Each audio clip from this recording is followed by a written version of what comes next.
Welcome to episode 3 of the Going for Broke Outdoors podcast, a podcast by an outdoorsman for other outdoorsmen. I'm your host, Jeremy Gillespie. In today's episode, we catch up with Dan Infalt, a man who needs no introduction. Dan has revolutionized techniques for hunting bedded bucks, revolutionized mobile hunting tactics, and he's also been gracious enough to share his incredible wealth of knowledge with thousands of other hunters via the huntingbeastforum.com. Dan also founded huntingbeastgear.com, a company that develops and produces mobile hunting gear specifically designed for mobile hunters. I personally owe nearly all my bow hunting success since 2014 to the lessons I've learned from Dan and the other members on the Hunting Beast Forum. In this podcast, we discuss Dan's influences, some bucks that were lucky enough to elude the big buck serial killer, how to determine if a bedding area with little sign is worth hunting, detailed kill examples from Dan's previous hunts, and what Dan plans to do different this year, as well as Dan's legacy on the hunting community.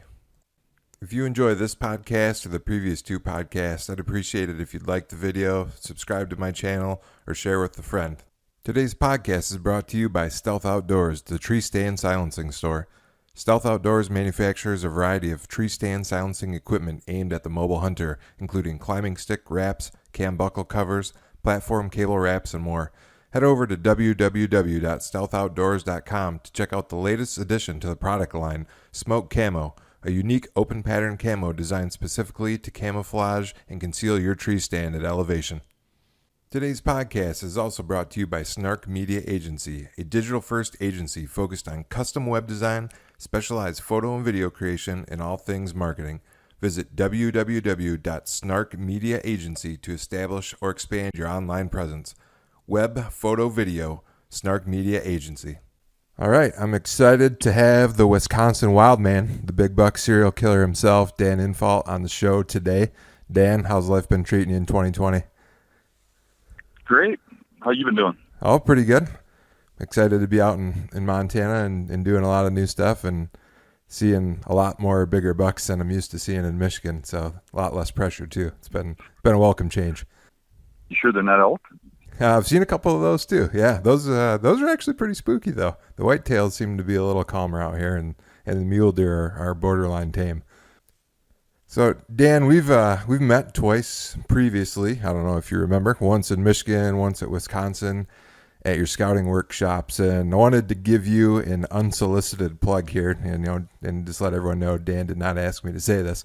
But if anyone is considering attending one of your workshops in the future, I'd highly recommend it. I came out, I think I'd been on the beast about 2 years and had been taking bow hunting more seriously for a few years. And not to say that was doing me any good, taking it more seriously. But the hunting beast in the workshops definitely did. And they helped me connect a lot of the dots and the finer details of the things that I was reading, but not quite seeing in person with my own scouting. So I wanted to say thanks. And again, if anyone's thinking about that, check those out for sure. You still doing those, Dan? Oh, yeah. Mm-hmm. Yeah, so good stuff there. Well, let's get started. The first thing I wanted to talk about is a young Dan Infalt and your influences. I know I've listened to almost all of your podcasts, and that you've said you're a student and a product of the woods. But just like some of the early Hunting Beast threads that contain a wealth of knowledge, I think there's some really important lessons kind of in the early days of mobile hunting. And I want to talk about 2 people specifically, and just to see if you ever heard or read any of their stuff. And the first is Bob Fratzke. So I actually read one of his books called Taking Trophy Whitetails, and I looked it up. It came out in 1983. That was the year I was born. And it's kind of interesting to me. Way back then, Bob was hauling his tree stand in and out of the woods. He was renting planes to fly over his hunting areas to take aerial photographs and stuff. Did you know about Bob when you were getting started, or ever read any of his stuff? I really didn't know much about him. I heard about him once or twice, seen him once or twice. I didn't read any of his stuff. But really, anybody who was doing that kind of lifestyle back then was really a different person. I mean, now people take that for granted. Back in those days, you'd probably count the guys in the country doing that on both your hands, and your fingers. Yeah, that's why I was curious, because it seems like, here's 2 guys in the Midwest, and you're a little younger than Bob, but you guys kind of came to a lot of the same conclusions. And it was interesting to me when I did learn about the hunting beast, this was years after I'd read the Bob Fratzke book, that I was like, this stuff must work. Here's two guys with walls full of big bucks, and they're doing a lot of the same stuff. So I guess that was one of the first things that really attracted me to hunting beast was, well, here's some of those same techniques, and look at that, they're working on pressured ground again. And one other person I know you've mentioned before and is Miles Keller. And was he a big influence or an influence at all? And did you have any takeaway from Miles and the articles and stuff he did back in the day? He was definitely an influence. I looked up to the guy. I mean, you heard about him a lot back in those days. He was knocking down records all over the place. I mean, he would come to our state and hunt for a week and shoot the new state record. And then he'd go someplace else and do something amazing. He held the Wisconsin state record for a very, very long time with a giant eight-pointer he arrowed here. I met him several times at deer shows back in the early 80s and stuff. And he used to always come to my booth and sit down and talk to me. And what impressed me about him is all the big hunters would treat you like a peon, and they'd be looking around to see, what fans are around or whatever while you're trying to talk to them. And you tell they're a lot about themselves. Miles was never like that. Anybody could have a conversation with him, whether it was a little kid or anybody else, and you'd have his full attention. And what really caught me about him was he was very down to earth, like the kind of guy who opens the door for a woman. He was very polite. If you asked him a question about hunting, he'd take the time to answer it. In a day when nobody would answer your questions, they'd tell you it's a secret. They didn't want you to know their secrets. A lot of that's changed nowadays. And that was one of my big things. When I started this whole mission with the hunting beast and stuff, it was to change that secret philosophy. That if we could share our tactics and stuff and make more people successful, and bring more people into hunting and keep them in hunting, it'd make the whole world better in my eyes for everybody. It really wasn't a contest where it was with a lot of people. And Miles was one of the first people to really be like that. And I looked up to that. And that probably was a big influence in the way that I was always more giving, because I always thought back to him and how he treated me and stuff. And to this day, we're still friends on Facebook, and every now and then we'll get in the chat. He's in his 70s now. He's pretty old. That's great to hear, and I'd say you're definitely carrying on that tradition. And there's a saying out there that's be the change you want to see in the world, and I think you're living up to that if that was one of your goals for sure. Yeah. So one of the things I did in preparation for this podcast, and I think you saw, I put a thread up on the Beast and asked people to submit questions that they wanted to know. So we're going to get into some of those questions. And the first question, this was a real popular one, and I don't know if it's because you got a wall full of bucks and people want to know that you're mortal or what, but one of the real popular questions that kept coming up was, talk about some of the most memorable deer that got away. And I've got a few sub questions here, so if we got to repeat any of those, we'll go through it. But think of your one or two really memorable deer that got away, and how long did you chase them? How many times did you see them? Did you ever get shots? And let's start there, and then we'll have one or two more follow-up questions. Yeah, well, that's an interesting question, because I could give you a million of the ones that got away. That's bow hunting, right? Yeah. Actually, I've had people tell me stuff like, if I connected on every deer I got, I'd have a wall bigger than yours.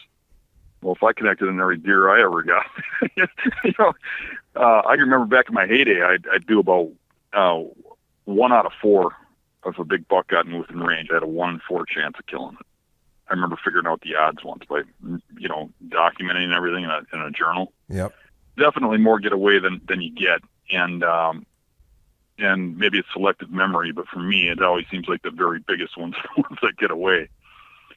One that sticks out of my mind, just off the top of my head, was a very large non-typical that I was hunting right behind my house that lived in the public marsh. And that buck lived there for many years, and every year it got bigger. There's a guy down the street that back in those days you could feed deer, now you can't, but he had a feeder in his yard, a big feeder, and every winter that deer would winter there, and he had all the sheds from that deer. And that deer lived to be 9.5 years old, and every single year it was bigger. When it was finally killed by a hunter, it was 217 inches. Oh, wow. I hunted that deer hard, and I seen him shining a few times. I never caught him on a trail camera. And one time shining on the year he was killed, I saw him in a field, and actually got some film of him, but it's a little blurry because I was trying to run a spotlight and a camera at the same time. And I figured with him being there at like just after dark, he had to be bedded just over the grass hills into the marsh. And there's one spot that I thought he could be in, and I went and set up there the next day, and I had him get up out of that bedding area and come into me. And when he got to about 9 yards coming straight at me, he got behind this big willow tree. And I think he got a little bit of my odor. I think it was pooling. It was dead calm. But he didn't just run or bolt or snort. He just turned around and started walking straight away. And I just couldn't shoot. The tree was in my way. And that was the last time I saw him. And that fall, a hunter on the other side of the swamp shot him with a shotgun. And it was a good thing because when he got it, it had a broken leg. I suspect it was hit by a car or something, so it would not have made it through that winter. But it was 9.5 years old at that point. My follow-up question would be, this is sounds like this has been some time ago. What would Dan Infalt do today? And this was another question that came up. What would you do differently today that you didn't do at that time frame, if anything? Well, I know the bedding area is a little better, so I'd probably hunt a little, some different areas a little differently. Obviously, if I knew he was going to come by that tree, I'd move a little to the side so the willow tree wasn't in the way. But literally, probably nothing. I think probably I'd do worse now than I did then. And that's because, with age slows you down and you don't have that drive as much. I think I put in a solid effort. I just didn't get him. And that's the way it is, So I didn't have this, I sent you an outline, kind of what I was going to ask. I didn't have this on the outline, but I bring this up to some of my bow hunting friends, and I'd like to see if you agree or disagree. I have a saying that sometimes you can't win, right? You can do everything right. Your setup can be right. And sometimes things are just out of your control and there's no right move. Do you agree or disagree? That's absolutely true. I mean, and the opposite's the truth too. I mean, I've done things totally stupid, totally wrong, and somehow everything comes together and you kill the buck of your dreams. And you sit there with your mouth hanging open going, what the hell just happened? And sometimes you do everything perfect and you just don't get them, But you got to remember, those bucks, I mean, you're going into their environment, their home. And these are animals that have lived for 5 years with people everywhere trying to kill them. You really got to be perfect on your setups and stuff to really, even if you do it on accident and you think you're fumbling around, you got to do everything right, whether it's an accident or not, in order to really make something happen. And if you're just off a little bit, I mean, I really saw a change in my hunting as I really started to fine tune and understand how close I could get to bedding. There was so often that I'd see a deer or something, couldn't get a shot, I'd be just off or something. I got it to now where if I'm hunting a bedding area and that buck comes out, he's dead. Well, I shouldn't say that. I'm going to get my shot. Right. Let's put it like that. I'm going to get my shot. I mean, my setups are a lot more on spot, which ups my percentages. So I think a lot of people are just off, and I think they're just a little too shy to push that extra, 20, 30 yards. Often, you got a whole forest out there. And I think back to the bucks I've killed, and you got this huge swamp that this buck lives in. You narrow it down to a bedding area you think he's in. You give it a shot. Maybe he's not there. You move on. Next one, he's not there. Next one, he's not there.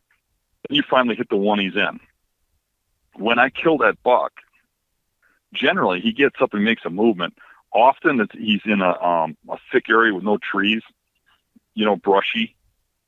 By the time he gets to the tree I can kill him out of, it's just about closing time, and any other tree wouldn't work, wind-wise or whatever. There's one tree in that whole freaking marsh where you can kill that deer that night. You got to be in the right tree with the right wind, the right day, the right time, and get everything perfect to kill that deer. And that's why bow hunting is such an exciting thing, and it's such a fun thing for people, because you work so hard, and then when you accomplish it, what you've really done, if you're really hunting a particular buck, is you've really accomplished a huge feat. And you'll never get credit from that from most people. But personally, it feels great, Yeah, there's something about setting out really challenging goals and accomplishing them, and it seems like the more difficult and the more challenging are, like you said, that personal satisfaction, it's hard to beat. Yep. One other buck I wanted to talk about, and I read a little bit of the story. I don't know if we ever got the full story or the conclusion, but I don't remember the year, but it's 4 or 5 years ago. You had a bear tag and you were bear baiting, and you had a really nice buck show up on your bear bait that we started calling on the hunting beast the bear bait buck. So, for those that don't know, that was the story there. Would you do anything different in regards to the bear bait buck now, and kind of walk us through what happened with that buck and what the result was? Yeah, there's a lot of regrets with that buck. There's a lot of things that I just wish I would have hunted harder. I think it was just recently I was talking to Mario about that buck, and I says I wish I would have quit my job and just abandoned my family and lived up there for a month and hunted them down and killed them. In hindsight, I'd have a hard time living with myself. But that buck, we were baiting. It was I think it was early June, and I had some helpers with me. Chris Conroy and his kids were helping me do the baits, and Chris Conroy had actually suggested we go into this area. So we went in there, and we're doing this bait, and his kids go back to the vehicle to get a couple buckets of bait while I'm setting up the camera and some stuff. And they come back, and they're like, hey, a real big buck just walked across the logging road in front of us. And I kind of laughed and said, there's no real big bucks right now. It's early June. They don't even have antlers. Right. And he says, well, this one did. It had like Coke cans coming out of its head. It's just big bases. And I was like, really? You know, I just kind of blew it off until we checked the camera the next week, and he's trying to eat the donuts, and there's this buck just like they described. And I kind of laughed it off at first and posted the pictures and stuff. And but then the trouble with that is I was still posting pictures, and it kept growing and growing and growing. And I was starting to regret posting them because I was thinking, you know, this is going to start causing a lot of attention because it kept growing and growing. And pretty soon it had 18 points you could count in the pictures. Yeah, that was an incredible buck. Yeah, it was easily over 200 inches. And it kept coming in and would hang out by the bait till a bear would open it up, and then he would eat the pita bread, the donuts, all the deer do that. They go in and hit your baits. And that one particular, you know, a lot of times there'd be a bear opening the bait, and you'd see him in the background of the picture staring at the bear, like waiting for him to leave. He's a real aggressive deer. And it got to the point where I'd go in and I'd bait that, and then I'd leave, and a couple minutes later, the buck would be there. Well, pretty soon it's getting close to opening season. I mean, bear season opens like a week before, and I'm sitting there hee-hawing around. Now I want to hunt this buck, but now I got a dilemma. I knew it was you couldn't bait in the area, and I was like, well, what do I do? And I thought, well, if I have a bear tag, I could be hunting the bear and shoot a buck. And I'm like, well, I don't know if that's within the legal limits, and you know. Sure. So I called the warden for the county. That was Clark County. It was Clark County National Forest, actually. And I called the warden up there, and I told him the dilemma. And I said, what do I got to do? If I got to remove the bait, I'll remove the bait. But I want to hunt this buck. And he said, Dan, if you have a bear tag and the bait is set up properly for bear, and you shoot that buck there, I don't care. And meanwhile, when I'm putting the bait in there, as I'd leave, that buck would be on the camera 10 minutes later looking up the trail where I went. So I'm thinking I'm going to go in here opening day and give this a shot. Anyways, right there to see what happens. And on opening day, I had two ways of going in there. The buck always came from open woods from a certain direction, and there was a thick spot behind the bait where I could sneak through this thick stuff to a tree, just slide up a tree and never go near the bait. And I thought, you know what? He's used to me coming in there and baiting every day. I'll come in there and fill the bear bait. I'll climb the tree. So I did that, and within a few minutes, I heard him walking down the hill. There's a little tiny ridge. It was only like 10 feet elevation change. It was just kind of like this flat land that just had a little bit of a roll to it. I hear him walking down the ridge. Well, you know, I don't know it's him at first, but it gets to 20 yards, and I can see him through a pine tree in front of me, and it's him. and he's got his ears alert, and he stops and he's staring, scanning at everything, and he stops. The wind's in my face. There's no way he smells me. But what he didn't see is he was bedding on top of that hill, watching that bait, and I never left. So he was nervous about it. Let me stop you right there, and I want to ask, because I know multiple times you've brought up that mature bucks will bed watching access trails, watching parking lots. You think this is the same setup, but here he's watching your bait? Yep, and I should have known better. Because the way he was showing up on the bait right after I'd leave, he had to know I was there, right? Sounds like it. So he had to be watching me, and I should have known that. I thought he was probably hearing me, and there was a heavy, big rub line with his rubs, obviously, from the bait going up that hill. And he walked right down that rub line to the bait. So then he ended up snorting and running off. And then from then on, he got real nocturnal. And he would just come in at night. And then I abandoned the bear bait and started hunting them all over the place, all the little bedding areas all around. And I didn't know the area really well, so I had to study maps and go in there and figure things out.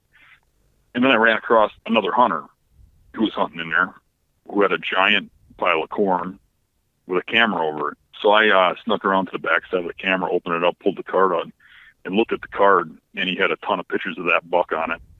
So I put the card back and knew he was hunting it. That guy, when he saw my truck there, put a note on my truck that he was hunting the area, and then he put flags around my bear bait. You'd see his tracks following my tracks, and he got really aggressive. Okay. Probably because he knew that buck was there, Sure. And I hopped around, tried to hunt him, and I don't think I spent enough time up there. I seen just about every deer in the area that I had seen on my camera, except him hopping around. And then the next year, I got one picture of him on a trail camera just before hunting season, and I went up and hunted him like crazy that next year.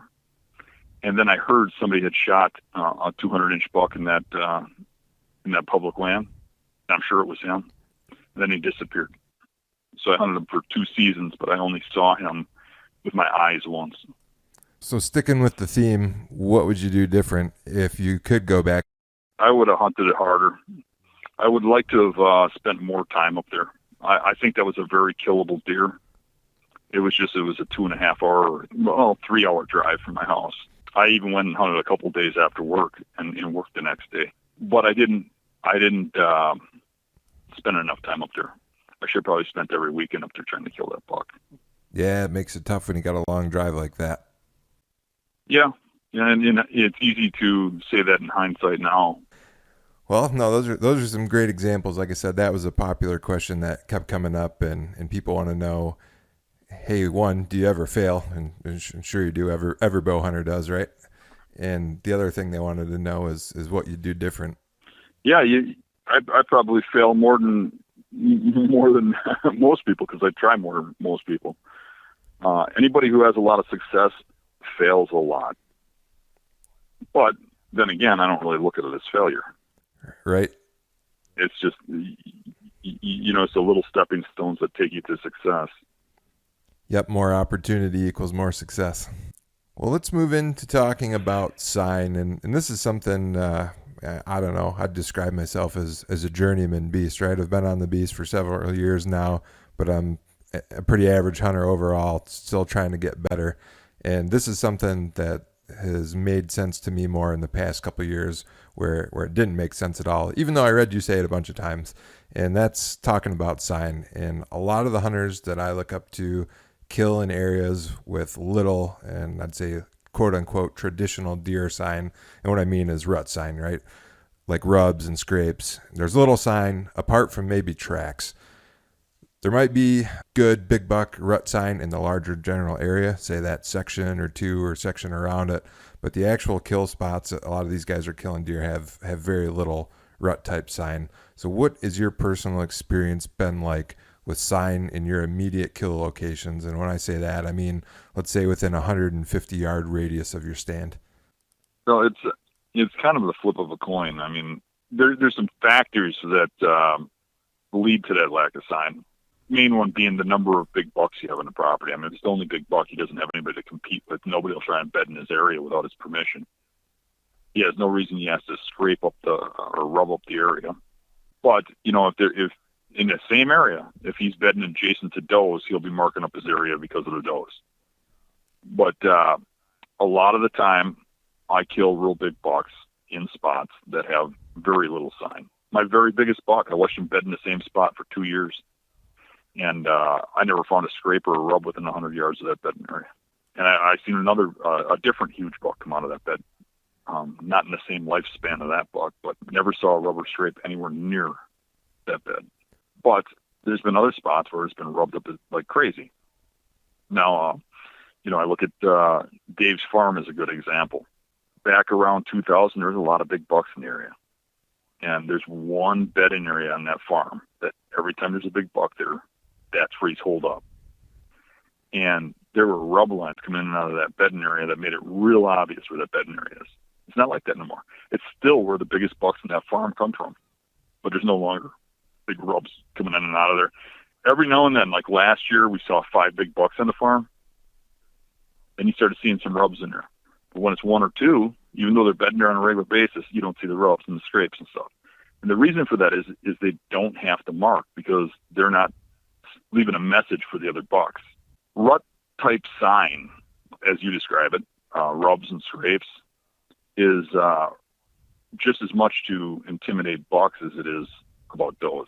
A lot of times it's about flexing the muscles, wearing the tank top or whatever.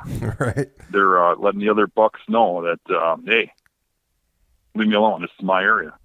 Or you're going to get your ass kicked. So it really is relative to the number of bucks. And the reason that you look up to so many hunters that don't see big buck signs in the areas they hunt, which goes contrary to what you read or you see on TV, is because the people you look up to are public land hunters that hunt in areas that don't have a lot of big bucks. So now, if I go and I scout people's properties that are managed in really good areas, you go into those buck bedding areas, you can see them for a mile. I mean, there's rub lines coming from every direction going in there. There's telephone pole-sized trees rubbed all around the beds because there's so many bucks there that they're competing. So it's kind of a catch-22. I mean, I wouldn't avoid a spot that had really good rut sign. I'm just saying that, sometimes there would be a good bedding area and there's no sign, and it's better than one that's got a lot of sign if it's more like 2-year-old sign. Because the 2-year-olds, there's going to be more of them, and they are a very aggressive animal. As I've said before, they're like every age class is almost like a whole different animal as they grow. And that 2-year-old's just starting to get his oats. And 2 into 3, they're really aggressive animals that won't, that really are coming to their own. I mean, the 2-year-olds really start to get to start breeding and stuff, and are really competitive amongst each other, trying to establish themselves. And they will make rubs all around their bedding areas, even in lower populations. So the thing with that is that, I think of all the bedding areas and the properties that I hunt, the properties I really know well, like the marsh behind my house. I've killed a lot of big bucks back there, even though it's, high pressure and stuff. It's just that I live here, so I hunt there a lot. And when I look at the mature bucks I've shot back there, they've come out of 4 or 5 bedding areas. And just about every mature confrontation with a buck in that particular marsh has come from one of those 5 spots, although I know of hundreds of bedding areas, and I can go into those other bedding areas and kill 2-year-olds every year. Right. The mature bucks are taking the mature buck bedding. So if you're hunting spots with a lot of sign, but it's 2-year-old sign, that's what you're hunting is 2-year-olds. A big buck in there would scare those little ones out, and the sign wouldn't be there. Do you know what I mean? If there's 1 big buck around or 2, if he was in there, those little bucks wouldn't be making all the rubs. No, that makes a lot of sense. And that's why I wanted to bring up this point, because it was a real hard sticking point for me to get over. If there's not sign in there, I think, maybe don't hunt it. But if the bedding area, and I think you'll agree, or maybe add to this, if the bedding area has everything it needs for a big buck, and most of that on public land, high pressure states is security and low pressure, then hunt it anyways, right? Even if you're not necessarily Hmm. seeing those rubs or scrapes, but try to look for that more subtle sign, the tracks and stuff that might clue you in. But it's definitely worth throwing a sit at still. Think about it like this: is if it's on heavy pressured public land, and there's a mature buck out there that's lived to be 5 or 6 years old that you want to kill, how many people you think hunt the spots where there's rubs all over the place and scrapes all over the place? Yeah, a lot. Right. That buck wouldn't be 5 or 6 years old if that's where he's bedding. No, that's a great point. That's just all there is to it. I mean, you get to rut. I can't take a walk in the woods during rut and walk a quarter mile without walking under 3 people. How would a deer do it? I mean, there's short little windows they can move in, and every place you see a patch of rubs, there's a guy sitting. Yeah, especially if it's dry. Those big bucks just aren't living that lifestyle on pressured land. All great points, and that's exactly why I wanted to bring up this question. So we did get some other questions from the forum, and so these are kind of, I think these are scenarios tailored towards the people who wrote them, but I think they'll apply to a larger audience, so I'm going to go ahead and ask them anyways. The first question has to do with big woods, and it asks, Dan, have you hunted and had any success in the Northwoods/Big Woods? Do you still like to bed hunt if you're hunting the Northwoods? And if so, do you maybe back off the beds a little farther than you might in marshes or farm ground under the assumption that there's less pressure in the big woods and the deer might move a little earlier? I hunted big woods a lot when I was younger. And yeah, I had some success there with some pretty good bucks. And I still hunt pretty large parcels in big woods and still have success there. I do still hunt bedding areas. I tend to, in big woods, like water.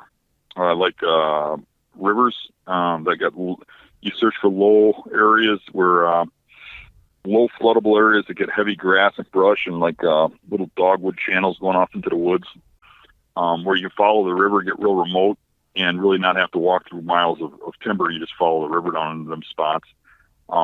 I like potholes that are isolated from the road where there's little tiny swamps or marshes that are isolated and not where somebody can see them from the road, that kind of stuff. And what about the back and farther off? Are you still trying to get in tight, or are you sitting maybe a little farther back than you would? Well, that's a good question. I think that I base that on each scenario. And it doesn't matter where I'm at. It doesn't matter what the terrain is. I'm going to get as close as I can get to that buck without bumping, getting smelled, getting seen, getting heard. I'm going to try and get as close as I can. Now, that being said, in a mature big wood setting, a lot of times I do end up a little further back, especially if there's dry leaves or something like that, than I do in, say, a marsh setting or something like that. But a lot of times I am hunting marsh or swamp within that big woods. If you're just hunting in the open big woods, I think there's an issue. I think the hardest one for me is when they're bedding in clear cuts, because a lot of times they're bedding on the downwind sides, and you go up into the clear cut and they're going to smell you, and you go downwind, they're looking into the open woods below. Those are some hard scenarios. Getting them off to the sides is good, or in the clear cut itself, if they're feeding in there on like the aspens or something, but getting it to where the wind ain't blowing down a point on the opposite side, because what they do is they bed the downwind sides of those old slashings, Yeah, kind of like how you talk about bucks bedding the downwind side of woodlots in farm country. Same kind of setup, right? Yeah, they like to smell their escape travel. They'll escape through that thick, and they like to watch the open below. And that's common in every terrain. That makes a lot of sense. So you mentioned aspens, and that's a good segue into the next question, which is the next big woods question here. If you're hunting a big woods area that doesn't offer any ags and there's no good mast like oaks or apples, is there any specific food source or browse that you seek out without those two? What would be the more commonly known food sources to deer hunters?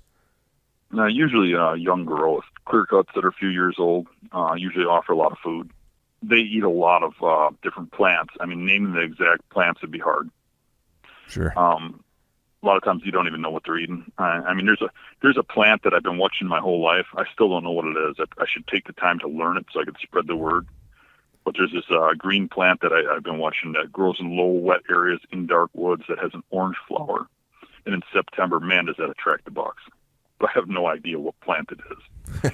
They eat a variety of crap.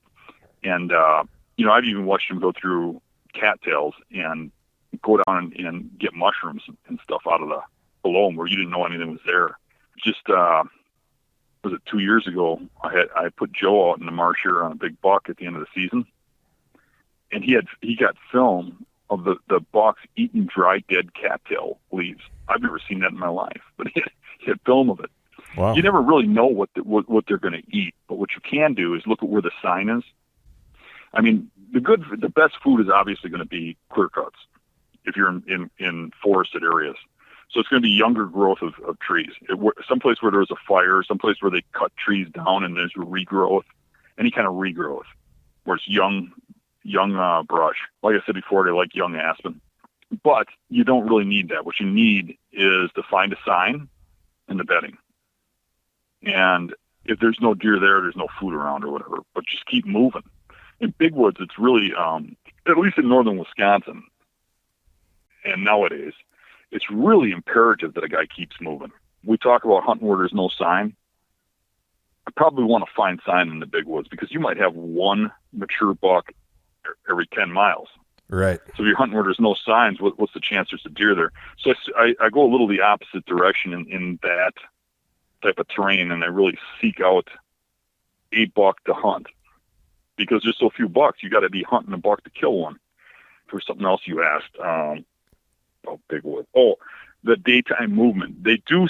I don't have a total grasp on it, but I have noticed that when I hunt northern Wisconsin, northern Minnesota, and I get up into the timbered areas, and I have a inkling to think it might have to do with wolves and nighttime predators and such, but there's a lot more daytime movement than there is when you start getting down into the farming areas and southern Wisconsin on down. They seem a lot more nocturnal and a lot more locked into that, last half an hour of light movement. Where you get up north, you see a lot of them walk around in daylight, midday, and it's kind of puzzling. But I still push the bedding areas, and I still have a lot of success doing that. I just spend a little more time in stand. I get out there a little earlier. There's a lot of good tips there.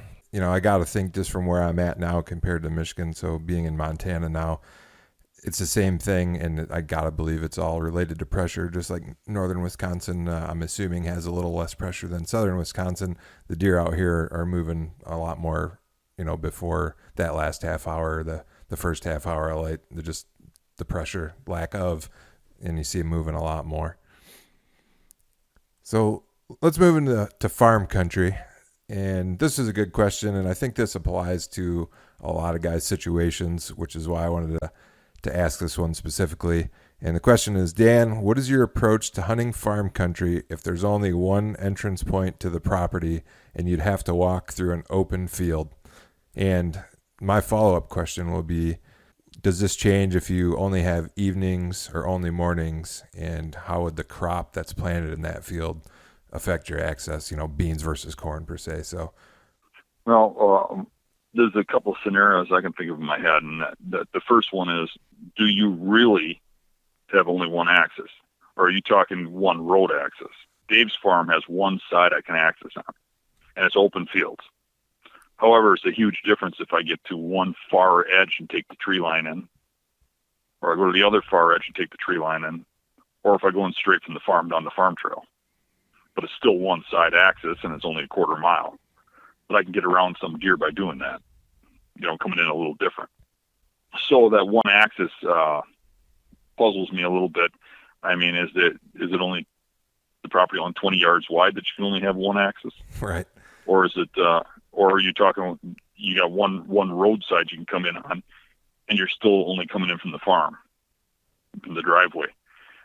You could come in from, the west side of that road or the south side of that road, or you know what I mean? Yep. The far end of the edges of the property. So there's more than one way to access a property. The next thing I would say is I would want to monitor that field before I hunted it. I'd want to just sit back and watch that farm field, see what's happening there. In the evening, see what the deer do. Are they coming out? Where are they coming out at? Just to give you any ideas where to be watching. Think about how a deer beds on a farm. Farmland bedding is pretty specific, kind of like what we talked about with slashings. They bed the downwind side of where they bed, and they watch an opening. So it's really going to be wind specific on whether or not they're watching your axis or how they're watching your axis, right? Yep.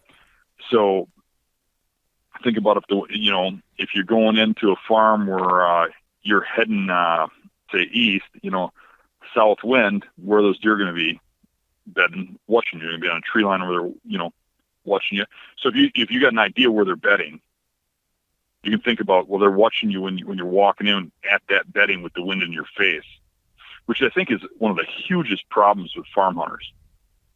They'll have like a field or a food plot or something, and they'll wait till the day the wind's perfect for them, where the wind's in their face, and they'll go out there, and then they won't see any deer, and they'll wonder why. I mean, he's on the camera all the time.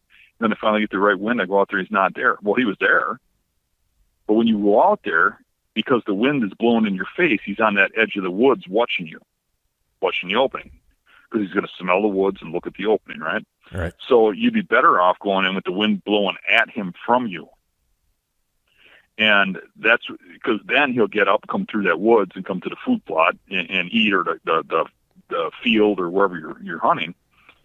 None the wiser as long as your wind don't hit him. So then you're looking for that just off wind, right? So a lot of it has to do with wind direction. And the other one is watching the farm to see where they bed, or scouting the farm, learning where they bed, and getting good enough where you understand what winds they're bedding where on. You're really looking for the details then. You're going to do some observation sits or some glassing, maybe some shining, and you're going to really pay attention to the wind direction when that buck that you're after is there. Right. Or I'm going to have already scouted the property, know those things. If I don't know those things, I'm going to answer those questions before I go in and ruin it. Yeah, that's, I'm getting a little older myself, and more I find out patience kills. Right. You know what kills a guy is a lot of the guys who are probably listening to these podcasts really, really want success. They got that drive. They're probably the younger guys, and they can't imagine, in their eyes, wasting a day. But the knowledge you get out of that day will help you in the long run. And what happens is they go out there and they watch and they see that buck coming out, and they see what wind it is, and they go in there and they do everything right. And the buck don't show up there. He shows up over a little bit, busts them, and they're like, well, this was stupid. But in reality, most of the time you go in there and you set up, and the buck does something different the day you hunt, different than you expect. So maybe it's a 1 out of 4 chance that he comes out where he's supposed to. I kind of like those odds. If I have a 1 in 4 chance of killing a buck every time I go hunting. You know what I mean? But they're looking at that one failure and saying, or 2 failures, and saying, well, screw this. I'm not doing this no more. You really got to believe in what you're doing, and just keep working at it.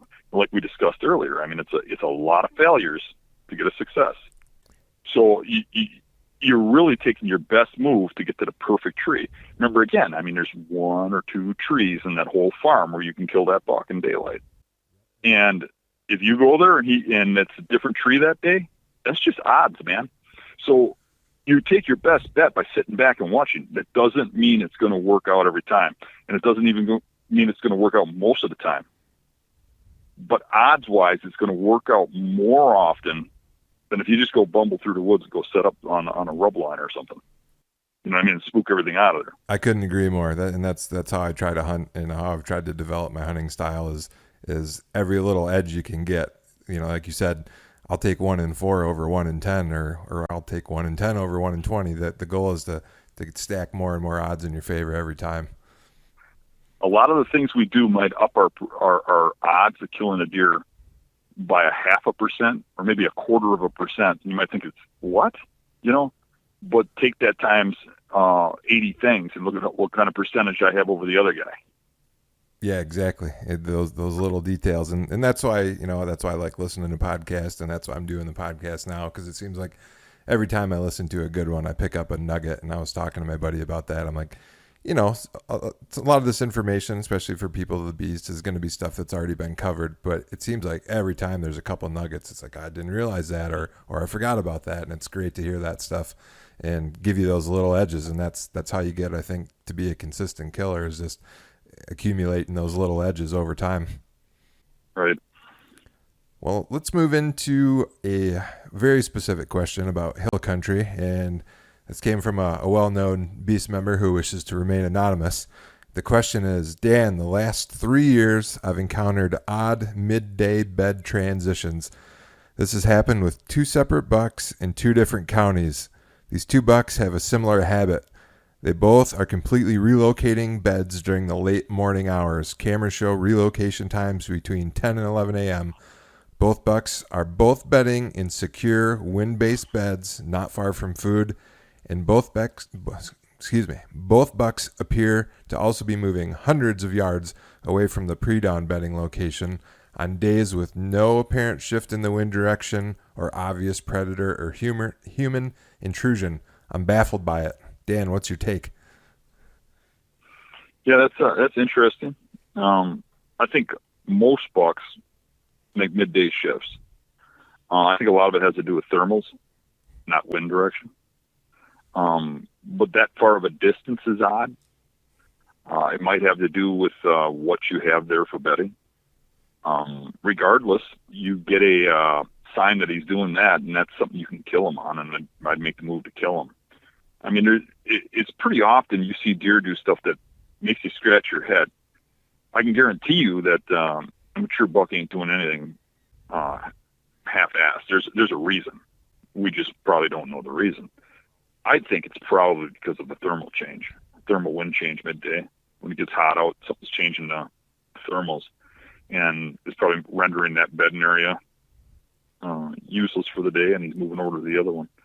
Kind of surprising that he has 2 deer like that, but that does happen. I mean, I've seen wind shifts that move deer quite a ways, especially if the wind changes directions, but he said it didn't change directions. I would have to think it's a thermal, something going on with the thermals, would be my guess. I don't have all the answers to that. Yeah, thermal seems like a pretty likely explanation, especially at that time of the day, because that's when it would be heating pretty good, 10, 11, and really start to suck up the hills there. Right, and then that's only just an educated guess because of what I've seen over time. I mean, the only one that knows the real answer is probably the deer that's moving. Right. Well, we have some what I think are fun questions here, and these also came in from the forum. And the next question is, why don't we ever see posts from Dan on the forum looking for advice on how to hunt a spot or particular deer? Help me understand, am I asking somebody else for help, or am I helping doing a post for somebody else? No, it's you're hunting an area, and why don't you ask for help on how to figure out a deer or an area, I guess is the question. Why don't I ask for help? Yeah. I don't know. I usually seem to think I got it all figured out, I guess. Doesn't mean I do, but right. Confidence, right? Goes back. I know I've heard you talk about confidence a ton, and if you're confident in what you're doing, then you're probably not looking for a whole lot of help. Okay, well, on to the next question here. Have you learned anything from anyone on the forum? And if so, did that lesson help you kill a buck? Yeah, I used to learn a lot of stuff on the forum. I don't know that I do it as much now because I'm just so damn busy with other stuff. Off the top of my head, there's one thing I can remember learning, and I'm sure there's a lot more that I'm forgetting that I'd remember if I saw it. But one thing, somebody did a study on deer beds. I mean, there's for a while there. I don't know if you were on the forum yet. Probably right about when you came on. People started putting cameras over deer beds all over the place. Like it got to be the new trend because of they got so excited about this style of hunting. Yeah. And one series of pictures that got posted, a guy had these really big, worn-out beds with big rubs on them on the edge of a field and some thick stuff, and I'm thinking they're watching the field and whatever, and what wind are they going to be on? And he goes in there and puts cameras in there, and he gets the big bucks on camera, bedded, all at night. Here there were night beds, and it taught me that those night beds are more specific to spots than I thought they were. And it really opened my eyes to why certain beds I was hunting never panned out. I was actually probably hunting night beds. What a night bed is, for those that don't know, is it's a spot after a deer feeds in the evening. He goes back and lays back down and chews his cud. My perception was it was more like they'd lay off to the side in a field or something like that, or in some grass. But now after seeing those pictures, it educated me, and I started learning a little more. And thinking about it, it makes perfect sense, because, you know, if they bed for safety during the day, why wouldn't they bed for safety when they bed to chew their cud, right? Yeah. So that's one thing I learned from the camera studies that people did on the forum. And I guess if I learn things on the forum, and this is probably bad of me, but I always take stuff with a grain of salt when somebody says it. Like I like to see a series of people saying the same thing or seeing the same thing, or I like to see a study on it, or see something with my own eyes, like camera pictures, or and I guess that's just me. But yeah, I'm sure I learn things all the time from people on the forum. It's just hard to put my thumb on something at the moment. Yeah, well, and I think you're saying you want to see multiple observations of something before you take it as a fact, is just like when you hear someone say they saw a big buck, right? You don't know if that person's ever saw a 120-inch buck in their life, and maybe that's the biggest buck they've ever seen. So it's good to hear it from a few people, or get your own intel before you go whole in on something. Right. And you got to remember, too, I've been doing this a long time, and you see a lot of guys that are just like, I hate to say this, I don't want to offend anybody, but keyboard hunters. I mean, they don't really hunt. They're just guys online who give advice. Right. You know, yeah. They have bare walls. I mean, they might have shot a 100-inch 8-pointer once on their uncle's farm, but they really don't have anything under their belt, and they're telling other people what they have to do to shoot multiple Boone and Crockett's in the next 10 years. Right. You know, not everybody knows what they're talking about, even though they portray themselves as that. It's just like there used to be a day when I was younger, where you had to prove yourself before anybody would even listen to you. Yeah. And now it gets confusing, because everybody's got, you know, it's real easy to set up a page or to put out a profile, you know, and put out a bunch of information, and you just see a lot of people that don't know what they're talking about. And another thing I see is, not to go off on a tangent, but you see these guys that are like famous hunters, you know, and Mark Anthony comes to mind. And I just looked at his hunting tactics, and I'm like, how can that be working? How can he kill more Boone and Crockett's than anybody in the world hunting like that? It doesn't even make sense to me. Well, that's because I've been hunting enough in my days that something stinks, I can smell it. And you know, sure enough, then you see the guy get busted. And it seems to happen every time you smell a little crap when somebody's telling you something. All of a sudden you see them later on get, you know, busted because of their greed for killing big bucks. They're doing something illegal. Yeah. You know, so not everything everybody's doing, or even people that are highly looked up to, it doesn't really mean that they're honorable and honest people. And we see that over and over again. Yep, internet gives everybody a platform, and whether, like you said, whether you know anything or not, then you still got a voice. Right. So the next question that came in has to do with your scouting services, and someone was curious, one, if you're still doing scouting services, because I think there's an ad on the page, and if you are, they were just curious, how many times a year do you go out to scout someone's property, or different clients, I guess? I do 4 or 5 a year. For a while there, I was doing like 20. I probably get over 100 calls a year. I turn most of them down, or I just don't have the time. If I do them on the weekends, I don't have a life. So I'll go out on a weekend or two, you know, during the prime time to scout some people's property. I actually like doing it. What I really like to do is get more full time into hunt and beast, and just dump the job I have, the full-time job. But then again, half the time I give my services away. I mean, I have somebody call me up and they got some sob story, and I just go help them. It's just me. I mean, really, what I want to do with what I'm doing is help people, make them better hunters, and make them have a more enjoyable life. And something about charging people just kind of sits a little off with me, but I need to do it in order to find a time, so it's a catch-22. Yeah, I think that's one of the reasons you've been so popular, and why so many people can relate to you, because it's obvious, at least to me, or I think most people that have hung around the hunting beast any amount of time, that you just got a genuine interest in helping people out, and that's it's really important to you. So I can definitely see that, but still got bills to pay like everybody else, I imagine. Right. Well, on behalf of everyone listening, thanks for doing what you're doing. I know a lot of hunters wouldn't be where they're at without all the knowledge and information that you've shared. The next question talks about wind and thermals, and specifically, if you can think back in your hunting career, when did you really start figuring out the nuances of thermals, just off winds? I've heard you talk on other podcasts about, stagnant bodies of water, having a thermal pull. How did you start even figuring that stuff out to begin with, and how'd that really influence your success going forward? And I think most of that stuff really started coming to light for me in the early 90s when I just started going nuts as a hunter and just traveling all over the place and really making detailed journals and really studying what was going on around me, wanting answers for everything, and just figuring those answers out on my own. Milkweed was huge. That taught me a lot about the thermals and stuff. But it was really just being out there so much and wanting it so bad that I learned a lot. I traveled around a lot. I think that's a big thing with I just recently did a blog on that, on guys that just sit on the same farm and think you're a great hunter. If you just hunt that one property where you can have success every year and you can brag about how great you are, awesome. I mean, I'm not knocking it, but if you don't move around and hunt different areas and stuff, you don't grow as a hunter.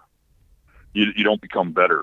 It's like the race car driver that can only beat somebody on one track, so it's the only race track he runs. You grow as a hunter by getting outside of your little box. That's what happened with me. Is I hunted all over the place. I get bored with a property. I've got bedding areas and the marshes around and swamps around my house that I know if I went in there in the right timing, I could kill a good buck. And I get bored of it. I don't even want to go over there. I just got this thing where I want to go find a new one. I want to go new property, go learn it. And every time you try something new, you learn different things. You try a different tree, you learn how the wind goes through woods in that area. You learn what you did wrong. You make a mistake, you learn from it. So by going out and pushing the envelope and trying new things, and I had somebody tell me a story. I think it was this morning at work. A guy come over and he says, he says, "Hey, I know you. He's some truck driver or something." And he says, I was following all your crap, and he says, "I've been believing in this stuff." And he goes, "And don't take this wrong, I still believe in it." And this is an older guy. He says, "I thought, man, I want to do this. I hunt the same farm all the time. And I kill good bucks, but there's going to be bigger ones in the public land. Like you say, you spread out, you might find something even bigger." He says, "So I went out scouting."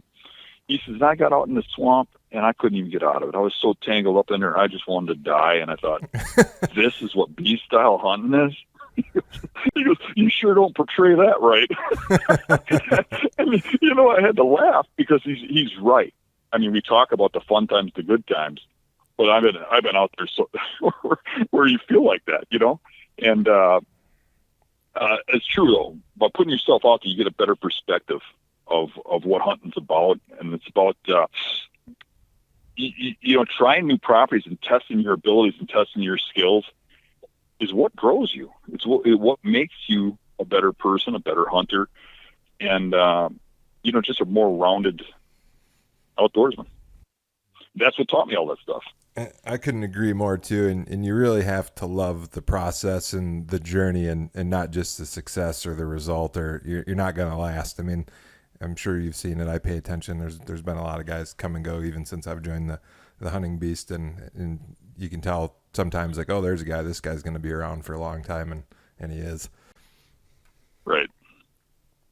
Well, last question here, and I think you'll enjoy this one. And I'll preface it with who wrote it, which is Encyclopedia from the Beast. Oh, boy. He writes, "Dan, if you were born rich instead of good looking, would you still remember the Beast?" I'd remember the Beast, but I don't think the Beast would remember me. Because if I was born rich, I probably wouldn't be who I am. That being born poor and growing up in the environment I grew up in is what made me who I am, and what made people like Ed love me so much.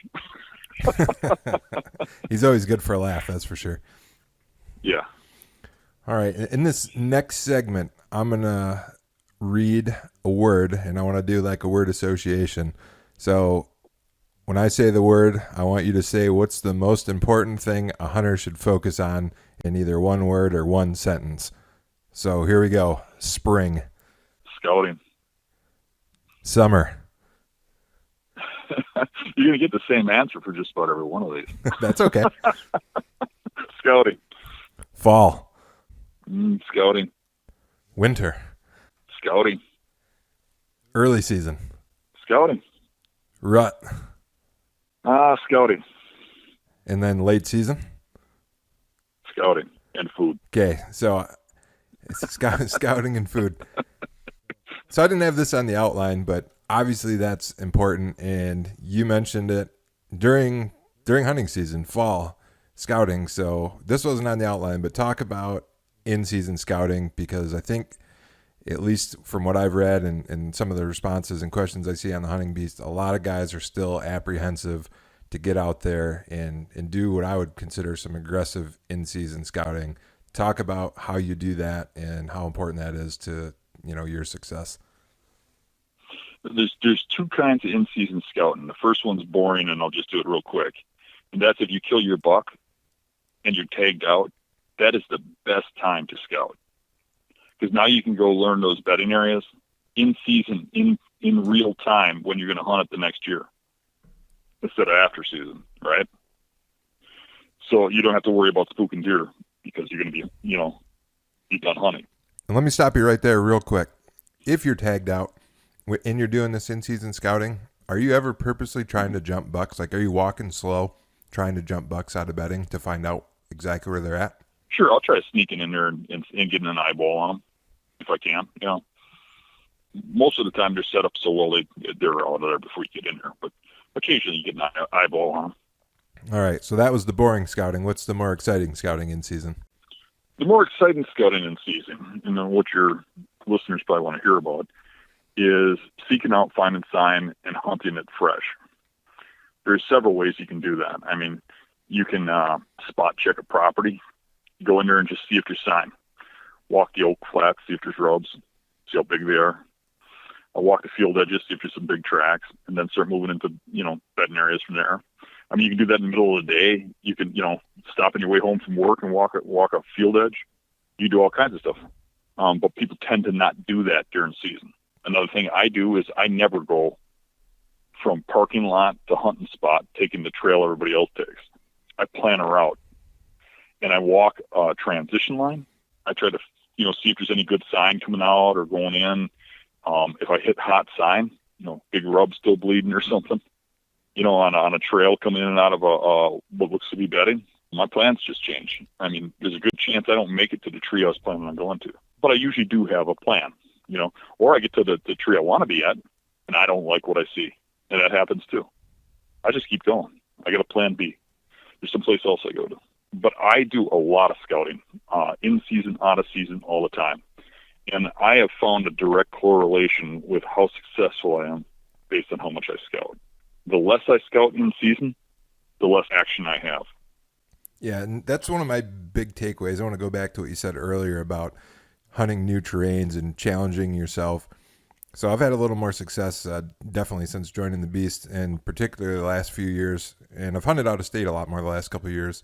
And my single biggest takeaway, and everybody that I talk to that's either new to out-of-state hunting or is thinking about hunting, what I tell them is, don't be afraid to spend an entire day scouting, even if you only got a 4 or 5 day trip, because once you find that sign and you find those deer, then you're in the game. And I'd rather spend the whole day or two getting in the game than sitting around waiting for maybe the game to come to me, which rarely happens. So I don't think you can emphasize that enough. You got to be there. You got to find that stuff first. I go on a road trip during rut. I see a lot of other guys, or I go hunting with guys and I see what they do. And they'll map out spots, and they'll go sit those spots religiously. no matter what they look like, and have the mindset that it's rut. I have to sit that tree all day long for the whole day. And the next day they'll go to some other place. They don't even know where they're going because they haven't been there before. How can you hunt like that? I mean, so I get there and I'll have a predetermined spot. I'll go there and I'll hunt that evening, the day we arrive, or that morning. And then when I get done hunting in the morning, I'm going on a scouting trip, and I'm going to scout. I'm going to check some spots that I had looked at on maps. I'm going to look at some different areas, and the very best one I'm going to go back to, and I'm going to hunt that spot fresh, where I haven't been to before, or before that deer goes through there. So if I scout and don't come back for 2 days, the deer's going to go through there and smell that I was there, right? So that day, during the daytime, I'm going to go scout around a bit and put myself in a better position. And some people are like, well, it's rut. A deer can come running by at any time. Only carry your bow with you. Maybe one will run by you. Yeah. But you got to pick some time frame to scout, because scouting is that important. Just sitting in a tree is not important. Everybody just sits in trees. How many bucks are they killing? Yeah. To be successful, you have to get out and do the scout, and you have to put yourself in the right position. And I don't think we can overemphasize that point enough. Like you said, guys, especially, and I'm talking from myself here, I fell into this too. You don't want to quote unquote waste a day, right? You want to be out there maximizing every hour you have to hunt. So you're hunting instead of spending some of that time to find where you should be hunting. And that's a huge piece of the puzzle. And that's the thing I've found out, especially the last 2-3 years, that's led to a lot more success for me personally. Yeah, I've had people tell me that they've got 2 or 3 weeks of vacation, so they're going hunting for a week, and that's all they have. They don't have time to scout. And I always say, if you took 3 days for your hunting vacation and took the other 3 days and went in spring and scouted it first, your 3 days would be way better than that 6 days. Yeah, no, that's the truth. It's, that's an investment that definitely pays off, and if you're not doing that, you're handicapping yourself. I firmly believe that. Yeah, most people have a weekend or two. Take a weekend and go down, or a long weekend, 3 days, and go down to scout the place this spring before you're going to go. It really isn't that hard. And if you really enjoy this lifestyle and you really like the hunting and you're really the person you portray yourself as somebody who likes to earn the bucks they kill, go out and earn it. Take a few days and enjoy it, because I'm to the point in my life, and I haven't always been there, but I am now, where I can enjoy a 3-day scouting trip as much as I can enjoy a hunting trip. I'm just at awe every time I'm in the wilderness, every time I'm out there learning new things and visiting new properties. It's exciting, and I think actually the scouting is more exciting than the hunting. The hunting is just a payoff where you see if your scouting worked. Yeah, you see a lot of guys say that too. I think a lot of the more hardcore guys that are killing a lot of deer, that they really enjoy the scouting, and I think you have to. That goes hand in hand with success, obviously. It's kind of funny, and I'll probably take some heat for this, but I'm the kind of guy who I'll hunt. I'll be obsessed over a deer, and I'll kill that deer, and I'll have my moment. A couple hours, I'll show some friends, I'll send some pictures out. And it's kind of like it goes to the taxidermist, and I'm out searching for the next one, and it's kind of forgotten about. Honest to God, I mean, I don't go back and stare at my mounts or look at my past or even think about the past. All I'm thinking about is the next victim, and it's that drive. It's the hunt. I could care less about the kill, and it took me years to learn that. It's really about the next one. No matter where you're at, if you just killed it or you haven't killed one in 2 years, it's about the next one. And it's about the journey to get there. And if your journey is only sitting in the tree till you kill a deer, you're missing out on some of the best parts of it. You got to earn that deer by going out and figuring it out. And you'll definitely be better. I mean, if these guys are looking for shortcuts, that's your shortcut. Split up your week-long hunt into 3 days and 3 days, and 3 days scouting in the spring and 3 days hunting in the fall. And you'll do a lot better than doing a 6-day hunting trip. Yeah, like I said, I couldn't agree more, and that's why I wanted to harp on this point, especially about the in-season scouting is, don't be afraid to get out there and get that information. And if you're hunting beast style, right, if you're not in one of those spots, then presumably you've already scouted a few other areas, and go check those out and find the one that's hot, and then throw a stand at it. Right. one of the other questions that came in highly requested was kill examples, and guys want you to dive into the details of maybe one or two of the trickiest or longest puzzles that you had to figure out to kill a buck. And specifically, if we could start from the beginning, and we'd like to hear how your mindset and your tactics maybe changed or evolved as you pursued these bucks over time, and any big aha moments you had. I think the biggest one that comes to mind is a buck I killed in 1989. That buck, I had hunted it for several years. At that time frame, we didn't see many big bucks where I was at. A 2-year-old was a good buck, and if you shot a decent 8-pointer, like a 2-year-old 8-pointer, all summer people be slapping you on the back. Hey, I heard you got a good buck. You know. Yeah. This buck, as a 1.5-year old, grew a 10-point rack. That's pretty rare. Yeah, and it was a small 10-point rack, but it was a 10-point rack. And I seen it a couple times. It didn't get killed. It actually survived. And I ended up the next fall or the next spring picking up one of the shed antlers. And then that next year, as a 2-year-old, he was pushing Pope and Young. He was probably 130s or something. And I really wanted to kill him, and I started putting that as like a goal. And I kept hopping around trying to hunt him, and I'd get glimpses of him. I'd see him, but I was always off a little bit. And the season ended without me getting him, but I had a few opportunities that I blew. Being younger and greener, I tried some things like putting out scent trail. I remember he was coming out of a bedding area, and he was going through a tree line. And there was like 4 or 5 trails he could come out, and I was glassing him doing this.